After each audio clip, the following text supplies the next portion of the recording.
welcome to the pilot episode of Dr. D's Pizza Party, a monthly or maybe more than monthly video series where I will interview different people from the Watertown School District so you can get to know them a little better.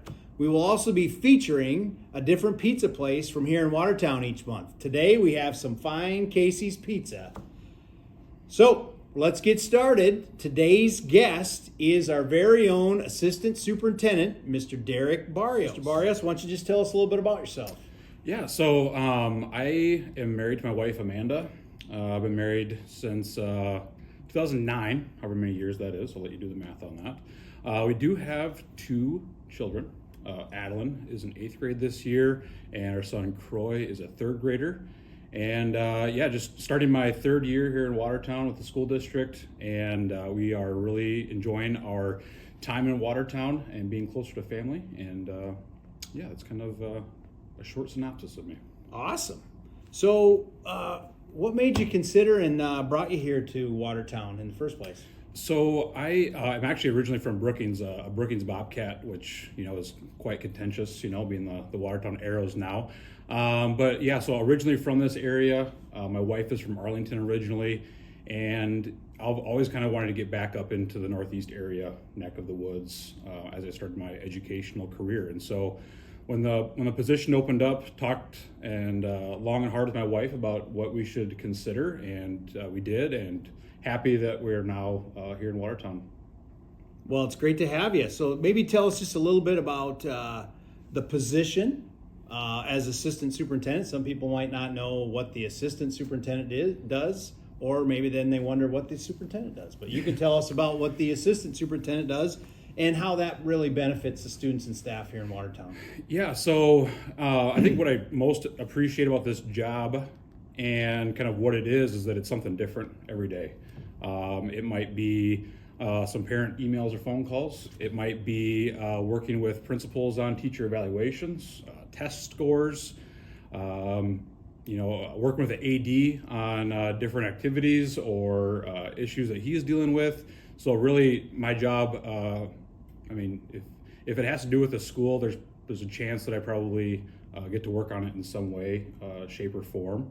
And that's kind of, I guess, what the position is. Yeah. So what kind of benefits do you see from the position, and how does that translate into like our students and staff? Yeah. So I think what's great about the position is that I get to work on issues that affect students directly, things that affect staff directly, everything from maybe like benefits and hiring benefits for staff or curriculum decisions for the school district. And so there are so many aspects to the position, and in one way or another, they are directly related to how students and staff and parents experience our school district.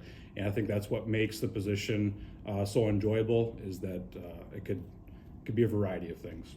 Sounds good. So year 3, what have you found to be the best thing about working in Watertown?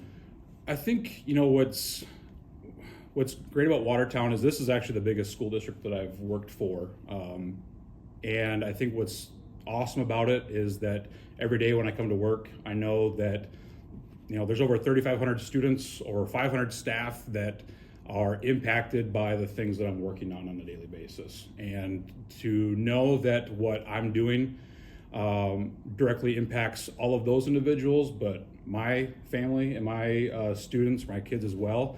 I think that's what makes it so enjoyable, is that whether or not I immediately feel the joy of the job and what I'm working on, I know that it does impact so many people, so many families in the Watertown community.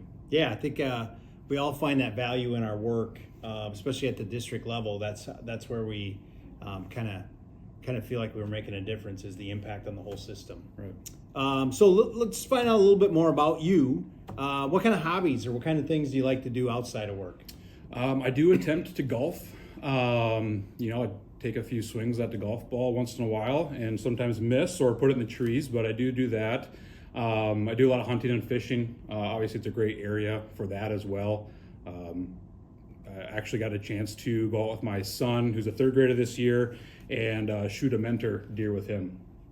this year. So really being outdoors, taking in everything that South Dakota, the Watertown area has to offer is really what we like to enjoy. So sports, outdoors, play a little Xbox here and there, with my son, and then watch my kids, play sports as well. That's kind of what keeps us busy. All right, we're expecting some jerky here soon.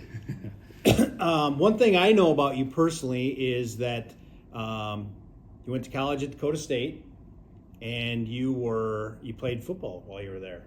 How do you think those experiences shaped kind of your career now as you've been a longtime educator? Yeah, so I went to Dakota State for my undergrad. I went to South Dakota State for my master's and WSD for my specialist degree, and I have kind of done the tour of the universities in South Dakota. But more specifically with my time at Dakota State and being on the football team, I was selected as a captain eventually when I was on the football team. And I think what I really learned a lot about playing a team sport like that for so many years growing up and in college was just I think just the impact that you have as a leader. You're hired into a position because people see qualities in you. You're elected a captain or put in a position of leadership because there's qualities that people see in you. And I think that what that experience at Dakota State and the football program really gave me was a sense of teamwork and leadership skills that I've developed, and just hard work. It's college sports, college athletics, college in general is tough. And I think that I learned a lot about how to persevere through things, because I definitely didn't show up to college on day one knowing those things. I learned the hard way for a few months and a year as well. And so I think over time, I learned a lot of those qualities that I've carried with me around the state in my career, and even just, raising my own kids. Yeah, it makes me think of the value, that we have as educators and those experiences that we offer for our students, not only in the classroom, but some of those extracurricular experiences where you're exposed to other people, the coaches that you've had that maybe you never even had as a classroom teacher or as a professor, like in the college experience. So, yeah, appreciate that. Well, I want to thank you very much for joining me, for being kind of the guinea pig here on the inaugural episode. We're going to keep doing this and continue kind of trying to make this a monthly thing. So I really appreciate it. Should we give the pizza here a try? I got pepperoni. I think so. What do you got? I've got the jalapeno popper. All right. That sounds interesting. Yeah. That's good. I did have a question for you, actually. Oh. Before we leave. I was actually wondering, if you were a kitchen appliance, what would you be and why? It's a thought provoker. I think I would be a blender. I like the idea of taking all the different ingredients, putting them together and making one concoction that is very tasty and good for you. Awesome. Very good. Thanks. Thank you. That's a great question. I thought you were going to ask who my barber was. Nope. I think I have his number. Thanks.